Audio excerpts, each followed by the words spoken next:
केंद्रीय मंत्री चिराग पासवान ने वर्ल्ड फूड इंडिया 2025 में मेघालय पैवेलियन के उद्घाटन पर कहा कि Meghalaya pavilion world food India के विजन को पूरी तरह साकार कर रहा है। वर्ल्ड फूड इंडिया का आयोजन भारत के विभिन्न राज्यों को एक छत के नीचे लाने, उनके राज्यों में सर्वोत्तम प्रथाओं का अवलोकन करने, सीखने और उन्हें लागू करने के लक्ष्य के साथ किया गया था।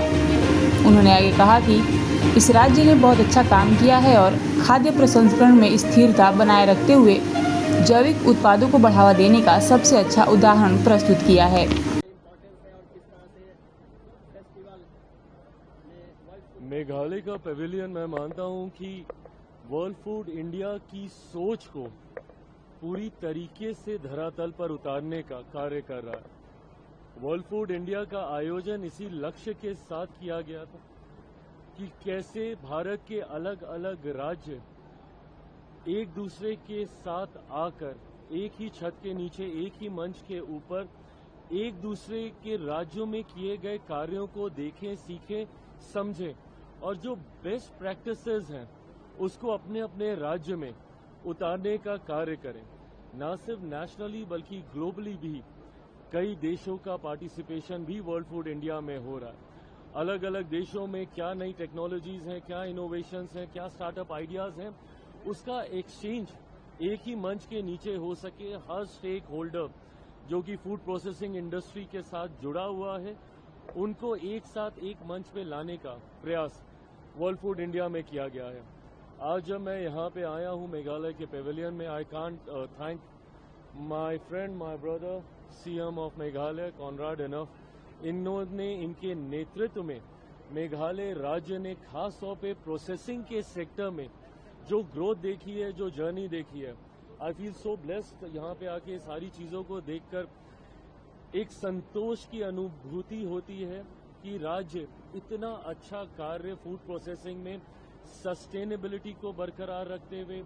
ऑर्गेनिक प्रोडक्ट्स को किस तरीके से हम लोग बढ़ावा दे सकते हैं, उसका सबसे खूबसूरत उदाहरण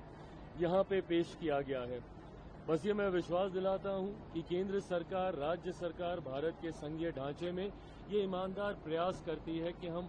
हर राज्य को जो उनको हैंड होल्डिंग की जरूरत केंद्र सरकार से पड़े वो हम लोग देने का हम लोग प्रयास करते हैं। मेरे मंत्रालय की स्कीम के माध्यम से भी PMKSY की हो, PMFME की स्कीमें हो, ऐसे राज्यों में और खासतौर पर प्रधानमंत्री आदरणीय नरेंद्र मोदी जी की सोच नॉर्थ ईस्टर्न राज्यों को लेकर हमेशा से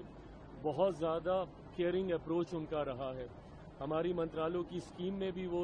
देखने को मिलता है, जहां बनिस्बत बाकी राज्यों के हम लोग नॉर्थ ईस्टर्न स्टेट्स को, मेघालय को, हम लोग सेंटर की तरफ से प्रयास करते हैं कि ज़्यादा से ज़्यादा उनको ग्रांट दिया जाए। इसके पीछे का लक्ष्य सोच बस यही है कि जिस तरीके से बाकी का देश आगे बढ़ रहा है, उतनी ही या संभवतः उससे ज़्यादा गति से हमारे पूर्वोत्तर के राज्य बढ़े। और ख़ास तौर पे जब मैं कॉनराड जी को देखता हूँ, इनके नेतृत्व में पिछले 7-8 सालों में जिस तरीके से मेघालय ने अपने आप को राष्ट्रीय और अंतर्राष्ट्रीय मानचित्र पर एक नई मजबूत पहचान दिलाने का कार्य किया है, उसके लिए मैं सीएम मेघालय का विशेष तौर पे धन्यवाद करता हूं और पुनः ये विश्वास दिलाता हूं कि केंद्र सरकार और मेघालय राज्य साथ मिलकर इसी तरीके से आगे बढ़े ताकि वहां के किसानों को, वहां के उद्यमियों को हर वो मदद मिल सके जिसके वो हकदार हैं।